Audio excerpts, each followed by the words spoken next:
పంచతంత్ర కథలలో ఈరోజు 68వ ఎపిసోడ్లో బుద్ధిహీనత అనే కథను తెలుసుకుందాం. పంచతంత్ర కథలలో పనికిరాని విద్య కథలు దైవం అనుకూలించకపోతే ఎంతటి బుద్ధిశాలురైనా సరే భంగపడతారు అని మూడవ మిత్రుడు నాలుగవ మిత్రుడితో చెప్తున్న కథ ఇది. ఇక మరి ఏం కథ చెప్పాడు తెలుసుకుందామా? అనగనగా ఒక ఊరు ఉండేది. ఆ ఊరు చివర ఒక పెద్ద చెరువు ఉండేది. ఆ చెరువులో 2 చేపలు ఉండేవి. ఒకదాని పేరు శతహర్షి, రెండవ చేప పేరు సహస్రి. ఆ 2 చేపలతో పాటుగా అదే చెరువులో ఒక కప్ప ఉండేది. ఆ కప్ప పేరు ఏకశ్రీ. ఆ ముగ్గురు చాలా స్నేహంగా ఉంటూ ఉండేవారు. అలా కొంతకాలం గడిచినాక ఒకరోజు జాలర్లు ఆ చెరువు గట్టున నడిచిపోతూ ఉన్నారు. వారిని శతహర్షి మరియు తన మిత్రురాలు గమనించలేదు.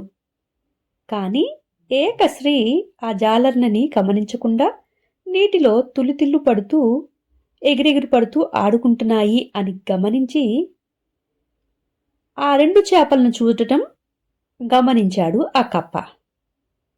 ఆ చేపల్ని చూస్తూ అటుగా వెళ్తున్న జాలర్లు, అరే, ఈ చెరువు నిండా చేపలున్నట్టున్నాయే, మనం రేపొచ్చి పట్టుకుందాము అన్నాయి.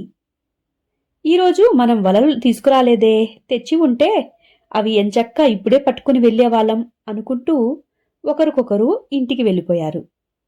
ఆ జాలర్లు ఇద్దరూ మాట్లాడుకున్న మాటల్ని ఆ ఏకశ్రీ అనే కప్ప వినింది. ఇంకేముంది, త్వరగా ఆ జాలర్లు వెళ్ళిపోగానే 2 చేపల దగ్గరికి వచ్చేసింది. ఇక ఎగిరెగిరి పడుతూ ఆడుతున్న ఆ చేపల్ని చూసి, చాలు చాలులే, ఎగిరెగిరి పడుతూ ఆడుతున్నారు, ఇక ఆడింది చాలు, ఆపండి ఆపండి ఆటలు అంటూ అరిచేసింది. నువ్వు కూడా రా, మాతో పాటు ఆడుకుందువు గాని, చక్కగా నీరు నిండి ఉన్నాయి కదా, ముగ్గురం కలిసి ఆడుకుందాం పాడుకుందాం అని ఆ 2 చేపలు అన్నాయి. దానికి ఆ కప్ప భయపడుతూ, ఆగండి ఆగండి, ఇప్పుడే నేను చెట్టు కింద నిద్రపోతూ ఉంటే ఇటుగా జాలర్లు వచ్చారు.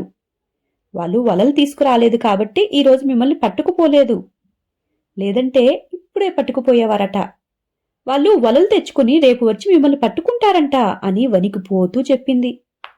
ఆ మాటలు విన్న ఆ చేపలు 2, ఈ మాటలు మేము ఎన్నిసార్లు వినలేదు, వాళ్ళు అలా రోజు చెప్తూనే ఉంటారు కానీ రానే రారులే, ఇక మొదటిసారి కాదు ఇది, ఇటుగా వెళ్తున్న ప్రతి ఒక్కరూ మమ్మల్ని చూసి ఈ చెరువును చూసి అలా అనుకుంటూ వెళ్ళేవాళ్లే, కాని వచ్చారా ఏంటి, ఏమి రాలేదు కదా అన్నాయి ఆ చేపలు. అప్పుడు ఆ కప్ప, అయ్యో కాదు కాదు, అలా అనకూడదు, ఈసారి వస్తారేమో నిజంగా అని చెప్పింది. భయపడకు భయపడకు మిత్రమా, ఏం భయపడకు, నువ్వు ఒకవేళ ఆపదలో చిక్కుకుంటే నేను నిన్ను కాపాడే పూచి నాది, నా పేరే సహస్రి, నిన్ను కాపాడుకుంటాను, నీకేం కాకుండా నేను చూసుకుంటాను అని చెప్పింది. ఇదిగో ఇదిగో, బుద్ధి ఉండాలి కానీ ఎలాంటి ప్రమాదాన్నైనా మనం ఎదుర్కోగలం, నా పేరు శతహర్షి, నువ్వు నిశ్చింతగా ఉండు, నీ సంగతి నేను చూసుకుంటాను కదా అని తను కూడా ఏకశ్రీకి అభయం ప్రసాదించేసింది. ఇక ఏకశ్రీ కప్ప చేసేది లేక, వీళ్ళు ఎంత చెప్పినా నా మాట వినరు అనుకుని ఇంటికి వెళ్ళిపోయింది. చాలా దిగులుగా ఉండి నిద్రపోకుండా ఉండేసరికి తన భార్య అడిగింది, ఏమైంది, అంత దిగులుగా ఉన్నారు, ఎందుకు పడుకోలేదు అని. అప్పుడు జరిగిందంతా తన భార్యతో చెప్పింది ఏకశ్రీ. ఇక భార్య పిచ్చి తిట్లు తిట్టింది. అలాంటి మందబుద్ధి ఉన్న వారితోటి నీవు స్నేహం చెయ్యొద్దు, వారికి ప్రమాదం పొంచి ఉంది అని నువ్వు చెప్పినా కూడా పట్టించుకోకుండా ఇష్టం వచ్చినట్టు తిరుగుతున్నాయి కదా అవి. సరే సరే, మనమేం చేద్దాం, వారికి నేను చాలాసార్లు చెప్పి చూశాను, వాళ్ళు కూడా వినటం లేదు, నాకు భయంగా కూడా ఉంది, వాటిని పట్టించుకోకుండా వచ్చి మనల్ని కూడా ఎక్కడ పట్టుకుంటాయి అని కప్ప చింతించింది. అవును నిజమే, మీరు చెప్పింది నిజమే, ఆ జాలర్ల చేతికి మనం చిక్కినా కూడా వారు మనల్ని వదలరు, మనల్ని చంపి పక్కకి విసిరి పడేస్తారు. నువ్వు ఈ చేపలతో స్నేహం చేసి ఇష్టం వచ్చినట్టు తిరుగుతున్నావు ఈ మధ్య, ఇక రేపు ఆ జాలర్లు వచ్చే లోపల మనం ఈ రాత్రికి రాత్రే పక్క చెరువులోకి వెళ్ళిపోదాం అని చెప్పి వాళ్ళు అక్కడి నుండి అన్నీ సర్దుకొని వేరే చెరువు దగ్గరికి వెళ్ళిపోయారు. ఇక తెల్లవారిపోయింది. ఆ తెల్లారిందో లేదో అనుకున్నట్టుగానే చెరువు దగ్గరికి ఆ జాలర్లు వచ్చారు. వారే కాదు, వారితో పాటు ఇంకా 10 మంది జాలర్లను తీసుకువచ్చారు.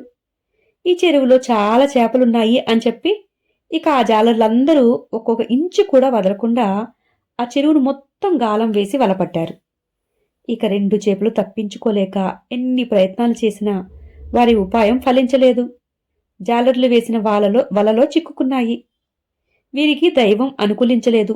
దాంతో ఆ వల నుండి అవి తప్పించుకోలేక జాలర్లకి దొరికిపోయాయి.